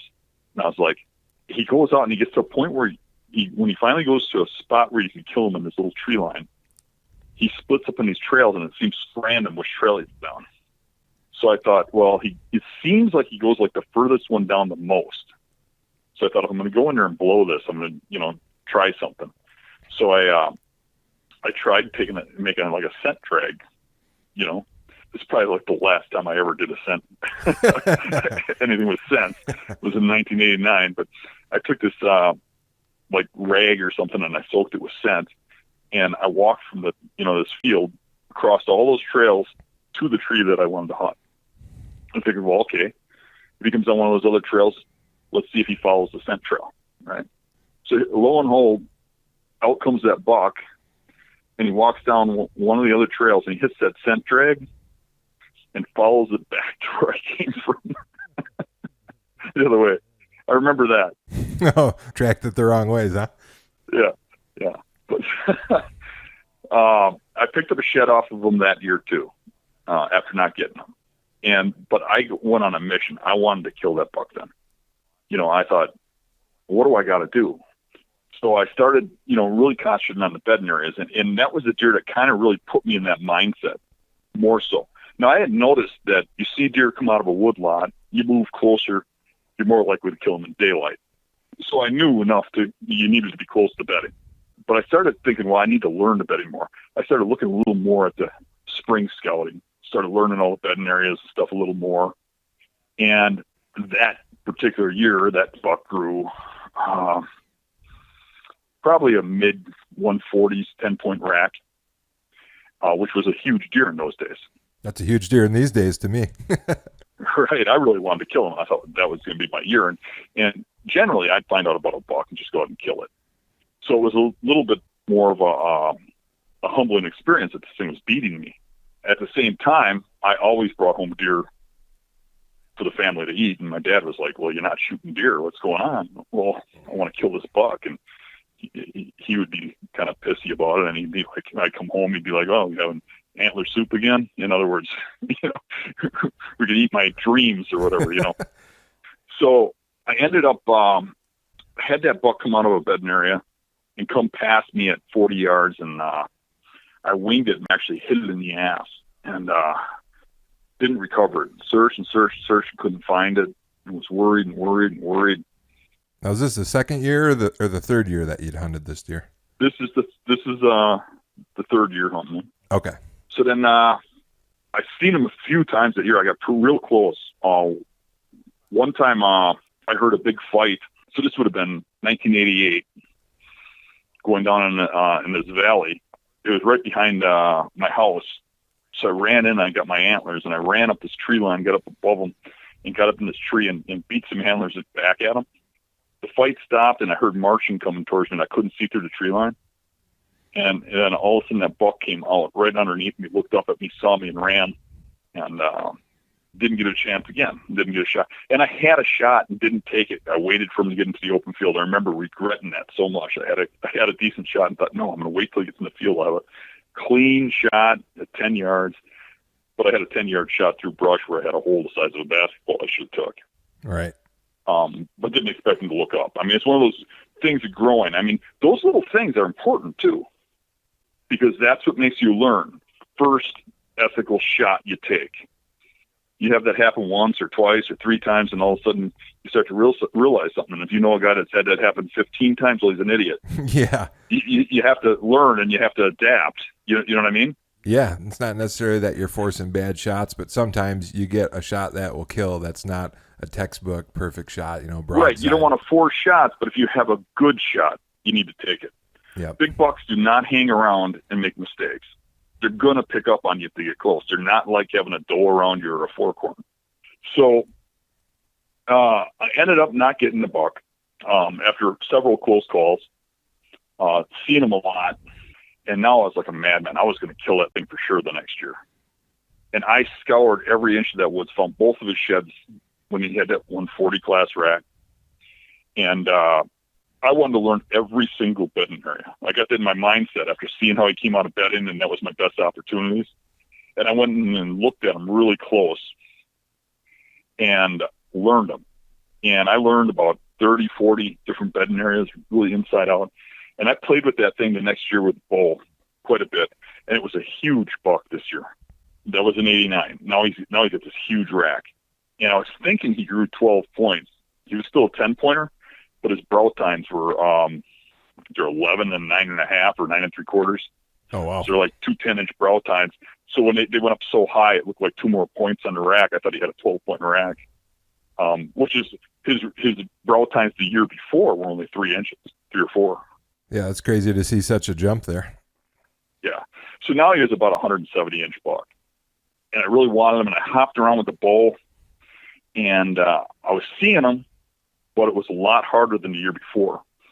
It was like he grew into that age class where they get really smart. And I got all through the bow season without getting a crack at him. When gun season came, it was shotgun back in those days. I decided I was going to sneak into every bedding area and just walk into the bedding areas until I jumped them and killed them. So I started sneaking into those bedding areas, and deer would run out, and I started learning what mistakes I was using or making. I started learning that they were watching downwind, so I started coming in on a crosswind and sneaking and sneaking and sneaking. We're coming in a way that if they escaped, I'd have a shot. And I didn't get them, and it got to be Thanksgiving Day, and there was only a couple spots left that were way out. And I was losing faith, but I kept with the plan, and I kept doing it. And there's this one spot where there's this little hill overlooking this draw that was full of dogwood and red brush and had some old cars in it. And it was surrounded by grass. And I was thinking, how could I go in there? There was a lot of big rubs in there when I scouted it and a lot of big beds. So I was thinking, well, that could very well be holding them. I said, well, if I got up on top of that hill, I can see escape routes all the way around it. So that was my best avenue. So I got on that hill and I got real close. If you stepped into there, you wouldn't be able to see anything because it was just willow and dogwood and stuff, right? So while I was up high, I took rocks and I threw them, so I finally hit the hood of one of the cars, the old cars that were in there. And when I hit that car, that buck jumped up and he erupted out of there. And being a young guy, all excited, I started unloading the gun at him. And then I realized I wasn't hitting him. And the last shot, I took close aim and shot, and still missed him. He never missed a beat, kept running and running and running. I'm like, I couldn't believe I just unloaded the gun on him and didn't touch him. And I was feeling like an idiot. Like I worked so hard for that point and blew it. And I went down there and walked in, looked at the bed, and it was right where it was supposed to be, from the year before. I followed his trail out of there, followed up the hill, and there's a little sprinkle of snow on the ground. And as I was going up, I saw red on the snow. I looked, and also saw blood spray everywhere. I realized that last shot did connect. He just didn't flinch. And then from that spot, I flung my head around and looked, like the blind spot from where I was on the hill, and there he laid. Oh, nice. And to this day, I mean, that was just a huge accomplishment. And that's probably the buck that turned my whole direction towards the way I hunt today, That's a great story. And I have a few follow-up questions because I know people they want to really dig deep in the details, and you did provide a lot of details. But I think one thing that maybe is not clear to people when you have a target buck, and it sounds like you had a single buck you were after, how big of a radius or what kind of area were you looking in? How many miles, how many acres were you trying to find all these different bedding areas in? That buck, I would say he lived in about a square mile of property. I don't think he ever left. But there was other bucks in that same property that would be there a few days, gone a few days, or you'd see him there, and then you shine him 2 miles down the road. So a lot of these deer are different, and it doesn't have to do with the properties. It has to do with their personalities. Just like kind of people, like some guys can take a road as a job as an over the road trucker and they're only home every other weekend or something, and some guys could never live like that, and they work across the street, and their wife never leaves the house, doesn't drive. Every person is different, and so are deer. So you got to look at personalities for that, and that's part of the, when you hunt trophy bucks, that's something you got to realize. I mean, when you're hunting one single deer, there might be a certain way he comes through a certain woodlot. That's the way that deer does it, and if you're not on his route, you're not going to kill him. And if he did, like the guy you mentioned earlier, he's seeing a buck get up in the middle of the day and move on a regular basis, well, it's the Achilles heel you're looking for. That doesn't mean every buck that beds there is going to do the same thing. So you kind of got to learn an animal. That's a good segue. My next follow-up question was, you said specifically after the second and third year that you were just obsessed with learning this area. So talk about over the, I'm assuming it was winter and spring after season.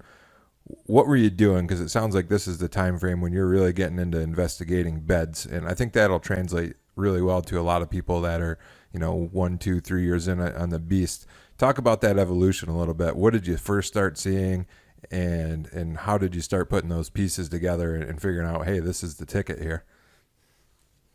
I guess at first I was probably a lot like beast members. I'd just find a bedding area. I'd see the beds. I'd see the rubs and stuff around them, and I'd get excited, and I'd look for a setup. But I think, over time, we're looking at them for years, I've evolved to where I'm looking at it, trying to figure out what time of the year he's there, why he's there, what wind he'd be there on. More asking a lot more questions and trying to make sure it's the buck I'm after that's bedding there instead of just general deer per se. So, I mean, the evolution is still going on.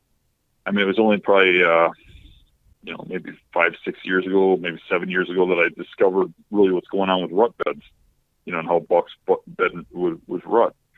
Talk about that a little. What do you mean there specifically? Like, you figured out rut beds. How's that different than, say, the stuff you're hunting early season? There's the type of bedding that we figured out that bucks are doing where they're monitoring does. So we were finding a lot of bedding areas that were like, well, I shouldn't say a lot, but occasionally we'd find bedding areas where the bed would be very hard to see. Sometimes you could just barely make out where the deer was bedding, which tends to be, a horrible spot to hunt. When you find the spots that have one bed only, even if it's a worn bed, if it's only one bed, it's usually not a good balance. Occasionally one single bed works out, but usually it's a series of beddings in an area, But what we'd find is one bed, not very much wear, but rubs all the way around it, heavy rubs. And it would always be adjacent to a doe bedding area, not necessarily downwind or upwind or anything else, but it would be usually observing a trail coming out of the bedding. Okay. We started hunting deer like that, and one that really taught us a lot was one that me and Mario were hunting, this big buck, and there's a doe bedding area and a little tiny island adjacent to it. And the does would come out, and you'd watch these bucks get up out of their beds and come after them. And then one thing I always do is if I see a big buck during the season come out of an area, whether I kill it or I don't kill it or whatever, I go back and find out why after the season. Why was he there? What was going on? And we went back to that one and checked it out, and here was that type of bed again. You know, and you get down in that bed and you can look at the exit that the does are coming out of that bedding area. Look where they're going across. And that buck was watching those does and then getting up and running after them. And since then, and scouting a lot of properties and for people and for myself, I started finding more and more of these. And I started thinking back to ones I found that I didn't really put two and two together, went back and revisited them. And I'm seeing a trend here. We're right in that, kind of pre-rut time period of like around Halloween, very early November. I find these things sitting and waiting and watching the does where they bed, like monitoring them, making sure no other bucks are getting there, and then letting them bed there unharassed. But when they get up to leave, they're on them. And that's been something that's really been I've been keying in on lately. Oh, that's a great explanation. I appreciate that. And are you seeing these areas then that you're calling like these rut bedding areas? Are these probably the most heavily marked up sign wise then, as far as rubs and scrapes? Yeah. So I don't know. They're usually just scrapes adjacent to them, but it's usually where they go to when they're following the does. So the scrape is usually a good spot to hunt generally. Actually, as long as it's not in view of the bed, which it is sometimes. So a lot of times there's just a heavy amount of rubs around the beds, right in the bed, like right on the bed, like the trees all around will be thrashed. And it's just that they're aggressive with the does, and they're marking their territory. They don't want any other bucks getting near that doe. So it's one of the things you can just kind of keep your eyes out for, because a lot of times, if you're like me, what I was seeing was I was seeing the torn up beds and, torn up rubs around a bed. And the bed's hardly used, and you think, worthless. So buck bedded there once and ripped the area up. But then you start to think about it. If that buck only bedded there for 4 or 5 days and did that much rubbing, it meant a lot to him for some reason, and he started to put two and two together with that rut bedding. And that bed is useless all year until that week of pre-rut. So you find one of those, and that's the spot to hunt that last week of October. That's where he's going to be. I want to tie that back into something we talked in earlier, was maybe hunting bedding areas without a lot of sign. So going back now to bedding areas with a lot of sign, I think, and maybe you'll agree, there's probably two conclusions you can draw. Either that's a 2-year-old bedding area, or that's a rut bedding area for a better buck, right? And I think maybe the rubs would help give you an idea. If it's bigger, taller rubs, bigger trees, maybe lean more towards that, rut bedding area versus a 2-year-old area. Right. It's also a timing issue. You can find a pretty good bedding area that's got good sign that's not a 2-year-old bedding area, that's not a rut bedding area, if there's multiple bucks that want to bed there. You just have to, if they're doing it as competition, to keep other bucks bedding there or whatever, or like we said earlier, wear the tank top, and flex their muscles at each other. So they're going to, if there's multiple bucks using it, they're going to rub it up. So there's multiple reasons, but what you're going to find in most good buck bedding areas that have rubs is lots of beds, not one, lots of beds. The best bedding areas that I hunt don't have a bed or 2 beds, which is what, ironically, you hear a lot of online. And maybe I'm at fault for that a little bit, because in the past I've done some videos where you show a single bed, you walk to it and you go, here's where they're bedding, kind of thing. But really, there's usually a bunch of beds around that area. And usually a mature buck's bedding area has got, let's say, 24 beds in an area the size of 50 yards by 20 yards maybe, or 20 yards square. And they'll shift around based on the wind or whatever, and they'll have different beds for, different reasons. They'll get up and move and shift. So when you find a single bed, it's a whole different story. Usually those don't pan off, but when I say that with a grain of salt, because my biggest buck ever came from a single bed. There's certainly no always and never in deer hunting, is there? Oh, right. There's not. So when you find this single bed that's hardly worn, if a buck beds in a spot a lot, that bed is going to be worn. So you find this bed and it's hardly worn. Well, when you're looking at him in spring, it's not going to look like much if he was bedding there for 1 week in November. Like I said, you can hardly see the bed, right? Yep. But that week in November is probably tore up as hell. It looked like pretty good. That's a whole thing with bed hunting, is getting the timing down. The better I get with timing, the better I get with killing deer. So when you can start figuring out, well, this is like this because this is rut. He's using this in rut. This one ain't got no rubs, but it's got multiple beds, tons of beds. And I think mature bucks are using it. There's no rubs there at all. Man, they don't seem very competitive. Maybe they're bedding there before the end of October. Maybe early season's the time I need to be there. Maybe it's like they're bedding around acorns or something, right? And, and if there's a lot of rubs in there, maybe it's, rut time is the time to hunt there, and there's some things you have to think about. You have to look at the food sources near a bedding area. Timing is the hugest thing. And when you can look at a bed and start to decipher, well, I think this is being used just during that week of rut, and that's why it's like this. That's going to be a huge payoff for you when you start to read them like that. Yeah, I think you've provided some great nuances there, and if people are struggling to kind of identify the time of the season when those bucks are bedding in there, if they go back and listen to what you just said about look at the rubs, was the bed only worn like the deer was there a week, or is there a bunch of beds and not a lot of rubs, like maybe before they got competitive? There's a lot to take away right there, and some real good information. That's that kind of experience stuff that you've picked up over the years. So I'd recommend people definitely go back and listen to that. When I really just first started getting into more the timing phase, where I got to a point where I started to realize timing was so huge with the bedding, I started to look back at old journals and stuff, and you start to see a trend like, holy crap, I would just randomly hunt this bedding area 3 times a year. Once early season, once rut, once late season. And I thought, I was shooting these deer, rut and early season. And really, when you look at the dates, it was really all around 1 week of mid-October. Then you start to look at it and holy crap, according to this journal, every deer I saw that was worth a shit out of that bedding area was that week. You learn that that's the week you have to hunt there. And really, a lot of these bedding areas have a 1 week period at their peak. And when you get that week down and you understand that, you really get good. One thing a guy can do is he can set a trail camera on the exit trails. Don't put them in a bedding area, but set it on the exit trail. Just leave it for a season and see what comes out of that bedding area when. And start to put the timing thing together. And then relate that back to what you're seeing and think about, well, okay, how does that relate to the sign I'm seeing? What does the sign tell me? Do those rubs look like they were during rut, or they look so old that they're from early season? Does this look like that? And start to put be the detective. Really decipher, when are they going to be here? Why are they going to be here? What wind are they going to be on here? Could they even be here later? Is there enough cover? Start to put 2 and 2 together, and that timing thing is just so huge.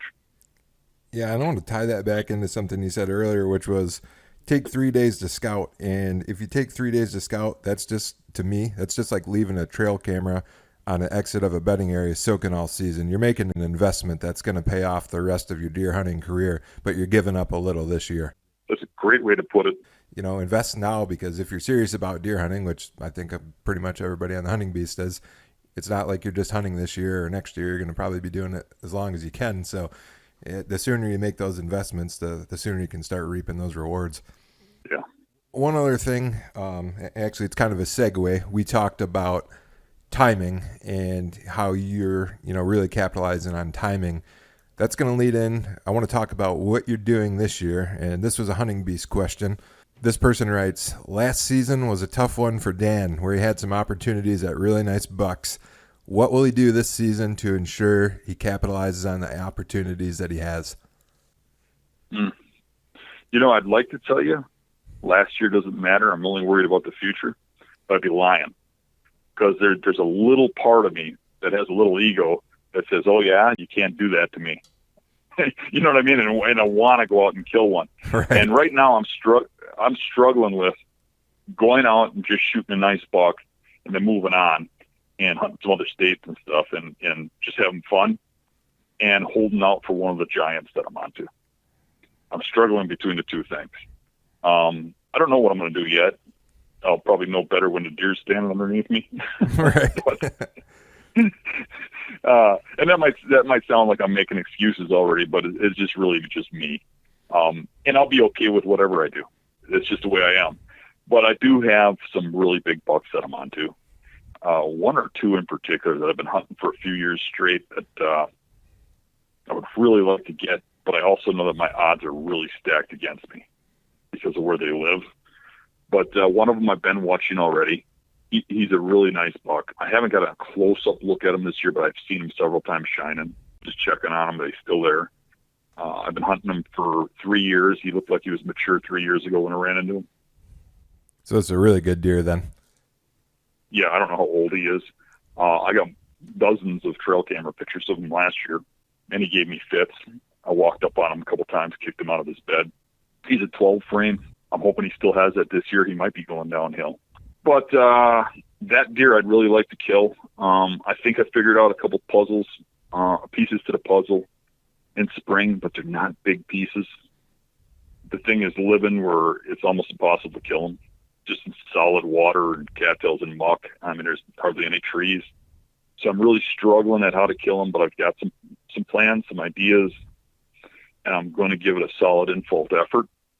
But I might shoot a different nice buck if one comes in, just knowing how hard the effort is. But we'll see. I don't think anybody's going to blame you there. So this next question, and this is a me question, so don't beat me up too bad. And I mean this with all due respect. The last few years, it appears your shooting may have cost you a buck or two. Have you focused on your shooting more this year? I've always been a horrible shot. That's been one of my biggest downfalls. And I was having some issues with the bow I had last year in particular and the year before. Right now, Forge is out of business. I told him my issues. He called me, asked me how things were going. We were talking about going bear hunting. As I don't know if everybody knows it, but he retired. He closed down his business. He no longer sells bows or anything like that. Okay. But I told him what problems I was having, and he always takes my bows and fixes them up for me. He sponsored me for years, not because he had to, because he wanted to. He never sponsored much of anybody else. But he's building me a new bow. He just decided to do that. He said, you got to have a longer axle to axle.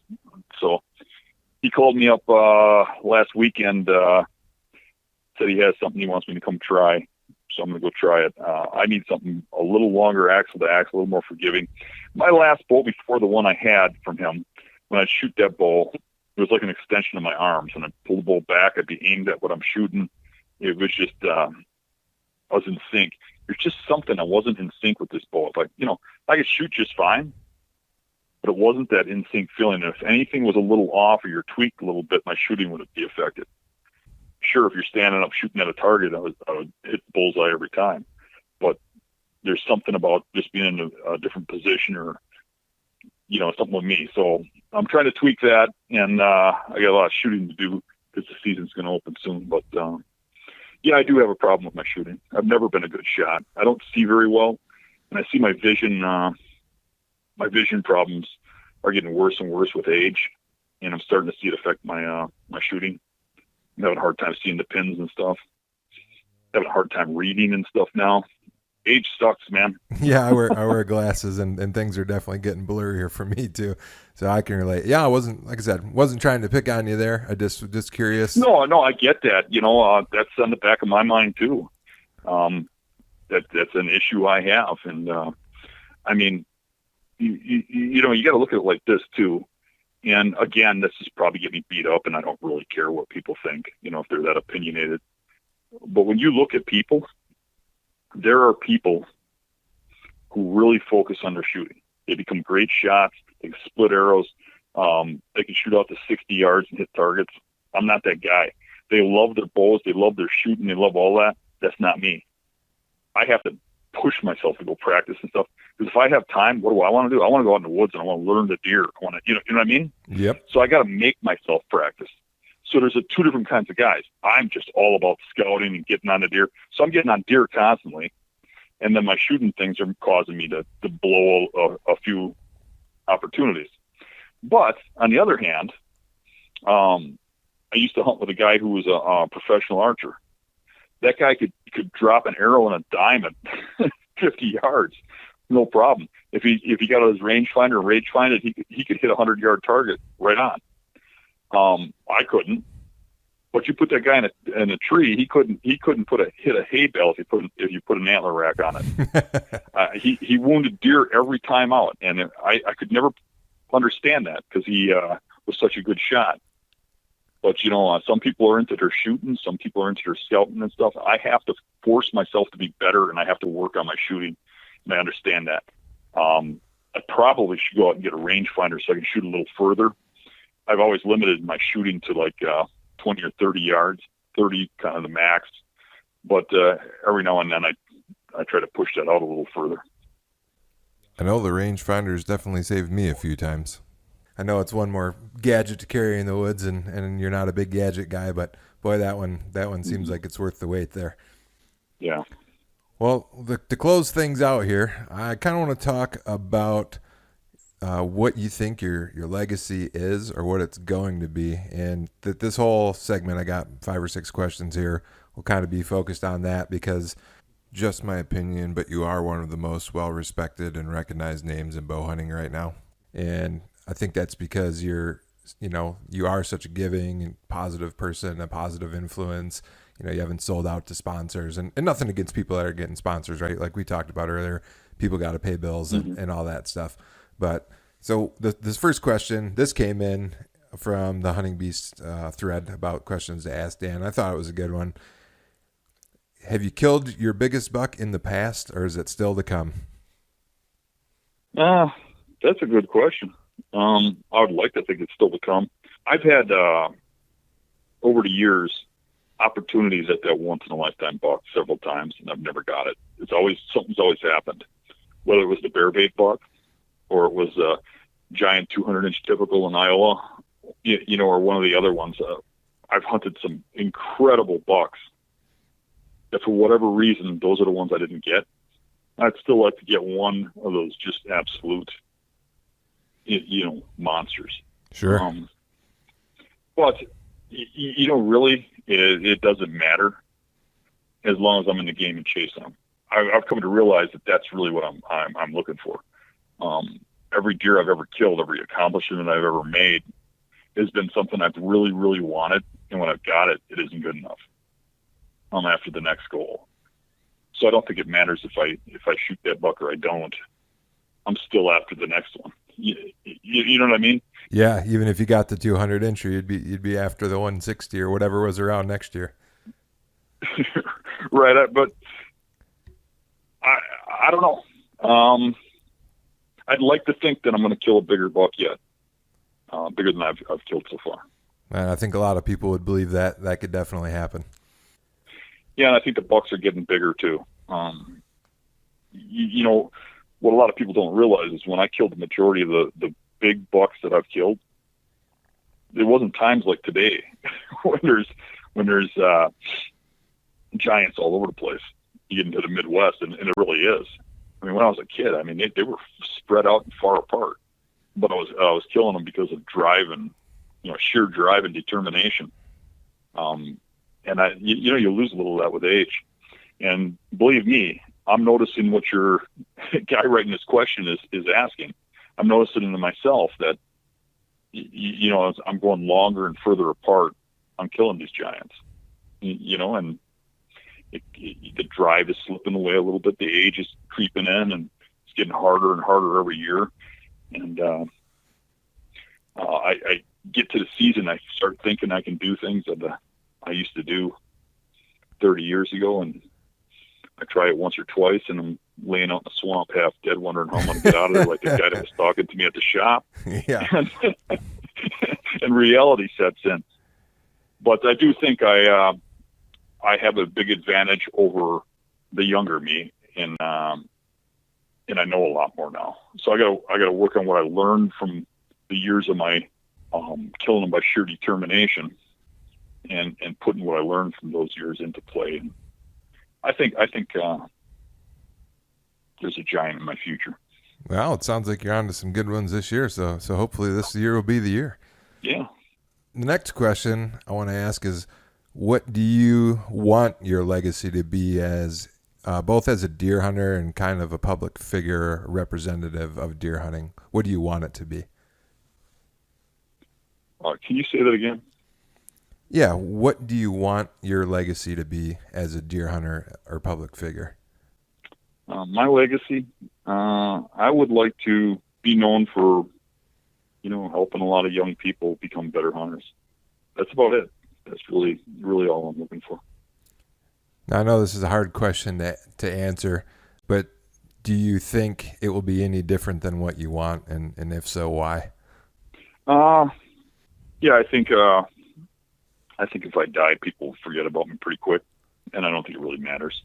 I think most people are wrapped up in themselves, just thinking about where they become. You see a lot of guys that come onto the beast and never killed much or whatever. They learn a lot of things. They ask a lot of questions. They start getting good. They disappear. They go somewhere and they start their own legacy and they become some big hunter someplace, and you never hear mention of a guy like me again, and I think there's a lot of that, which is fine because I'm not looking for the acknowledgement out of it, and it's why the question's kind of weird to me. I'm not really looking for a legacy, but I think personally, my goal inside me is that you really get one chance in this earth, and what we should all be looking at is in our short time here making a difference, putting a dent in the side of the earth and doing something positive. And I just want to feel like if I was here, that I made an influence. I don't have to be recognized for it. I don't have to have people, when I'm long gone, dead and don't know the difference, saying my name or anything else. Just for me personally, I think that every person should be trying to make this world better than when they came into it. And the whole world would be better if we were all doing that. I think that, did you ever hear of a Black Lives Matter guy that was going out and starting all these riots and attacking white people? The one that was a deer hunter? No. I never heard of that one either. Yeah. Deer hunters is just, they're good people.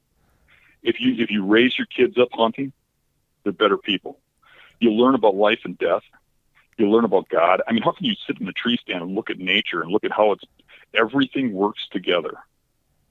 And how just every function of every animal is built for a reason and not believe in God. How can you go out there and not feel better? I mean, people who hunt, they're better people. It's what we're meant to do. People weren't meant to be put on this earth to go to grocery stores and get their food. We're built to hunt and kill our food and eat, and live off the land and grow it. And that's what we're here for. And you're a better person and better in sync. And I'm trying to keep the whole tradition of hunting alive. And when I really started this, I said what I wanted to see was I wanted to stop the trend of the TV hunting, the deer farming. I didn't want to really stop that. I'm okay with that, and I like it. So don't take that wrong. But I wanted to bring back woodsmanship. Now I use that term. I mean, that used to be a common term when I was a kid. People don't even know what the term is. They'll say, what does that mean? Woodsmanship. I mean, being able to go out and understand the woods, read it, understand it, not just for deer, but everything about it. Being able to survive out there, being able to harvest plants, nuts, mushrooms, fish, hunt. I would like to see people continue that trend. And I think when you see these young kids watch these shows and stuff and think that you sit on the side of a field and you kill giant bucks, going out there and failing and failing and failing, you only fail so much and you give up.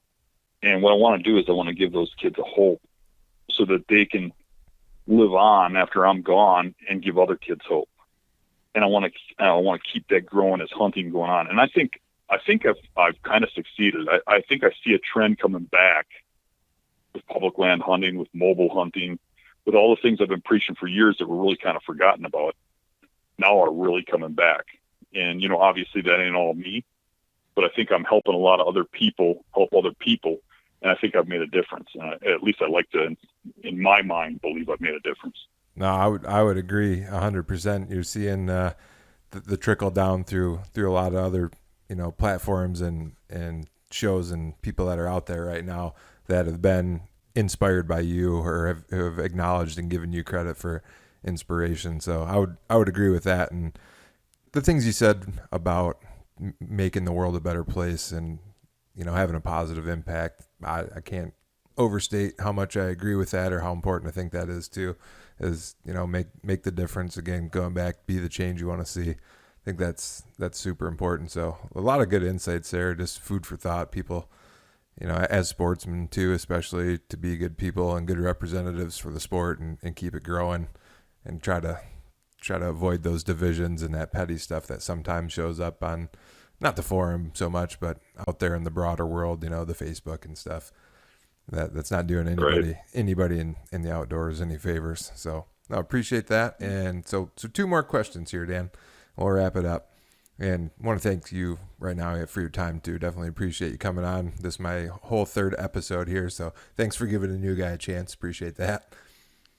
So second to last question. Do you ever wish you could go back to being completely unknown? Yeah, I'm sure it crosses my mind, but I like who I am. I like what I'm doing. I think I'm making a difference. I think occasionally people get to me.